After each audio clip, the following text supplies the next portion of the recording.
The following audio is a recording of a written interview that was published in the Holistic Heartbeat magazine, distributed in the states of California and Oregon.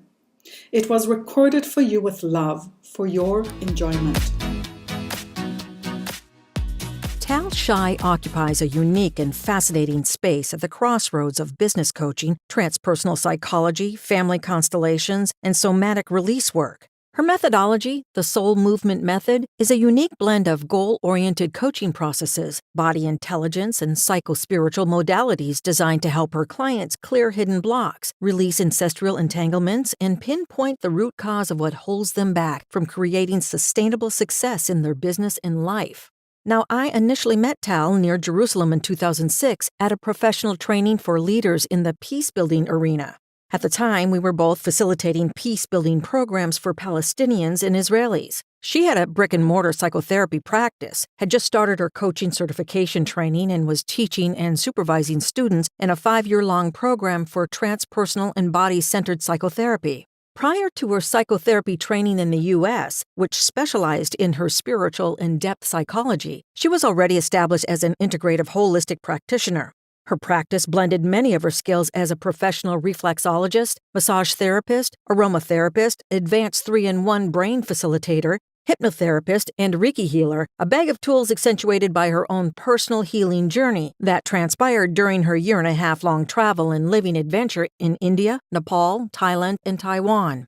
I have since come to know Tal's work intimately as a client, colleague, and friend, and continue to be impressed by her gifted ability to bridge the gap between the energetic metaphysical realms and the physical world of money, business strategy, and relationships. She has such a unique way of facilitating deep, energetic shifts and soul movements that culminate in felt, grounded, and palatable results, which I have experienced firsthand during my many sessions with her.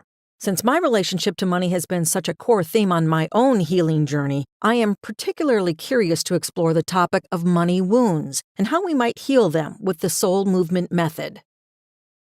Tal, you work with many entrepreneurs, coaches, and transformational facilitators who want to create substantial results in their income, business, and life. I have always been impressed by your primary focus on doing the energetic work via your soul movement mapping sessions to facilitate this. I can personally attest to the quantum shifts available through this work. Can you talk more about why this approach works? Absolutely. I will start by sharing a quote by the 13th century poet Rumi, who wrote, "Maybe you are searching amongst the branches for what only appears in the roots."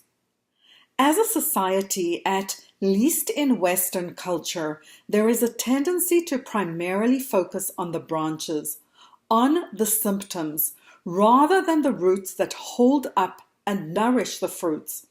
We all know that a rotten root simply cannot produce a healthy fruit, and yet, when it comes to so-called practical matters in our business and finances, it is still so culturally ingrained within us to automatically look towards fixing or managing the visible aspects of what seems to be broken. We try on new strategies, look for advice from outside authorities, and invest in yet another quick fix program with a promise to get us out of our rut. While there certainly is a season for all of these, no amount of strategy, outside advice, or step-by-step protocol can compensate for an entangled energetic field. Try planting the most life-giving seed in arid ground, it will never sprout. Which explains why 10 people sitting in the same mastermind program, working on similar projects, studying with the same teacher, and receiving the exact step-by-step guidance, often present with radically different results. I see this with clients every day, which is precisely why I lead with the energetic piece first. So, why do you think so many people still think the answer is out there? I know that when it comes to business decisions and financial matters, which are supposedly more serious and practical, the last place people tend to look is at their own energetic field. There is a folklore tale told in many traditions and conveyed in many variations of a man who loses his ring in the living room. He spends a long while searching for it to no avail. As a result, he proceeds to look outside in the backyard. His wife, who sees the trajectory of his actions, asks, "My dear husband, you lost your ring in the living room. Why on earth are you looking for it in the backyard?" Her husband answers, "The room is too dark and I can't see very well. I came out to the backyard to look for my ring because there is so much more light out here." As entrepreneurs and business owners, myself included, we are culturally programmed to look for solutions or so-called real-world matters in places where there is more light, where things make more sense to our five-sensory ego rather than where they actually reside. Our misguided focus, although temporarily gratifying to the survival part of our brain that manufactures a false sense of safety by engaging with what is known and recognizable, actually keeps us looping like a broken record within an energetic imprint or movement that hinders our forward movement, actualization, and growth. Let me exemplify how our limited perspective might keep us searching for answers in all the wrong places and looping in a futile movement that will never lead us to the sustainable income, success, and well-being we seek. A few years ago, while strolling with my 3-year-old niece in the mall, she insisted I buy her a doll in one of the store displays. In my attempt to move her along, I automatically blurted out that I did not have any money. She, in turn, wisely pointed me in the direction of a nearby ATM machine, educating me in her 3-year-old vocabulary that I could pull money out of this machine with a card she saw in my wallet. Having observed her parents repeat this action many times over, in her mind, she was well versed in where money comes from. From her 3-year-old perspective, she was 100% sure that the art of making money involved an ATM machine and a card. Although this picture of a five-sensory truth was accurate by all appearances, it only portrayed the final process of an entire chain of action and processes needed to generate income. Processes that range anywhere from acquiring a valid ID card to having the know-how and skill set to exchange services for money. If, like my 3-year-old niece, our level of awareness has us believe that money comes out of a machine, when one day money stops coming out, guess what we'll want to fix? You guessed right, we'll want to fix the so-called ATM machine, of course. Without the awareness that there are other processes at play, we could potentially spend years looping in a futile cycle of trying to fix the golden egg rather than the goose that lays it. We can spend years trying to save the fruit rather than tend to the roots. One of the great benefits of working with a methodology that harnesses a larger field of consciousness is that we enter a fascinating process of discovering what we don't know that we don't know. And as we open our energetic body and inner filters to more possibility, our energetic frequency expands and more opportunities organically ground in and as our reality. It is always so beautiful to witness each person's unique felt experience of this sacred process. Can you share more specifically how you harness the soul movement method to help your clients heal their money wounds? So, from an energetic perspective, money serves as a potent gateway into a much larger multi-layered territory within our own psyche and soul field.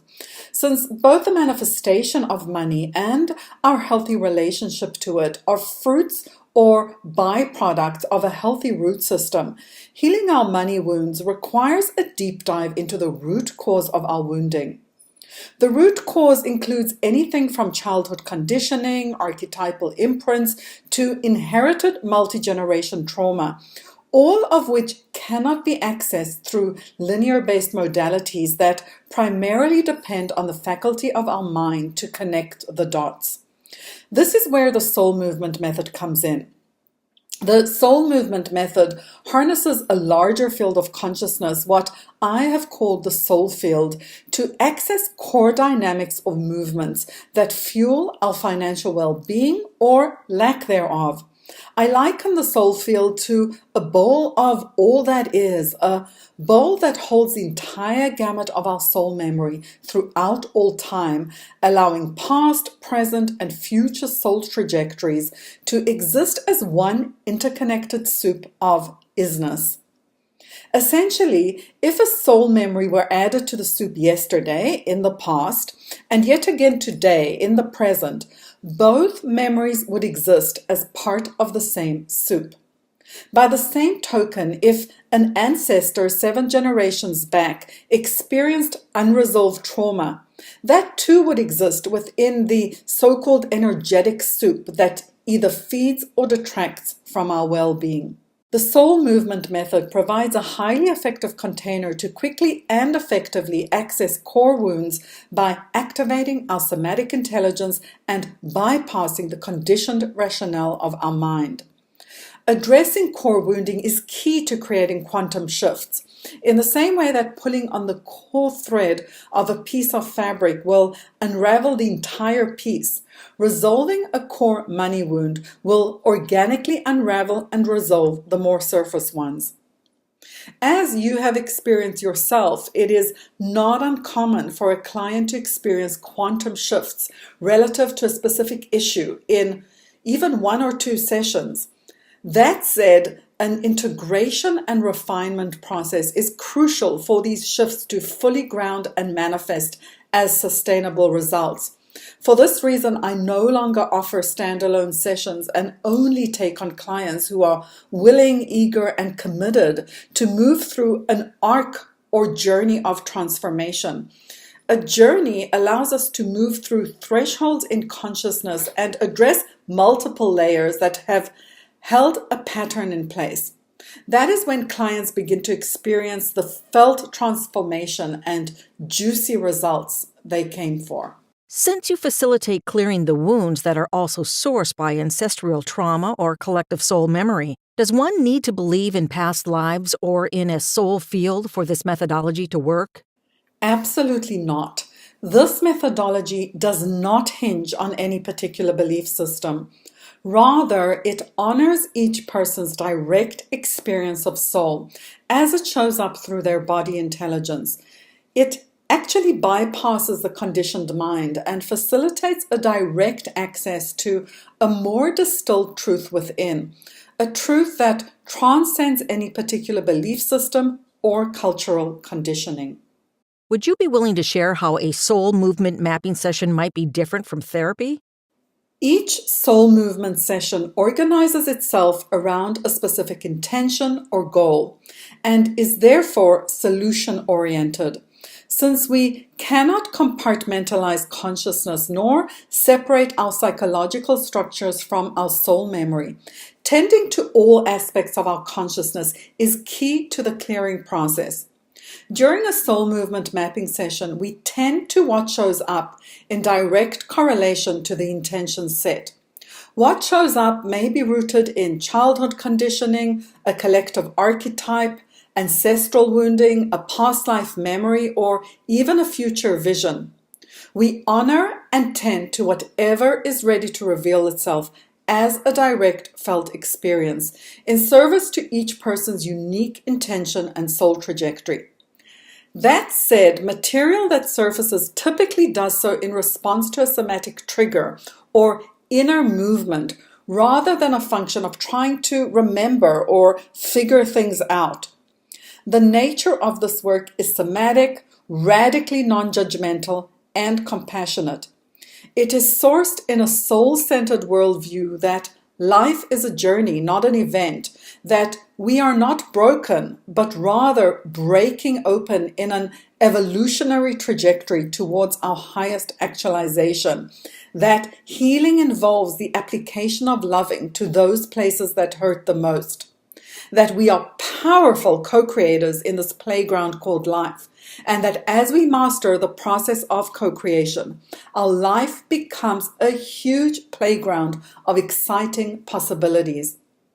I like to think of the soul movement method as a multidimensional homecoming to what Mary Oliver describes as the soft animal of our body. In other words, our human nature, and a coming home to our true self or soul essence, or rather our divine nature. When we learn to radically embrace and celebrate the entire spectrum of our human and divine experience, heaven on earth becomes a reality, not an illusory dream to be attained. To learn more about the Soul Movement Method and enjoy a free 6-part online workshop, visit talshai.com. That's TALSHAI.com, or simply Google the Soul Movement Method. I so look forward to connecting with you soon.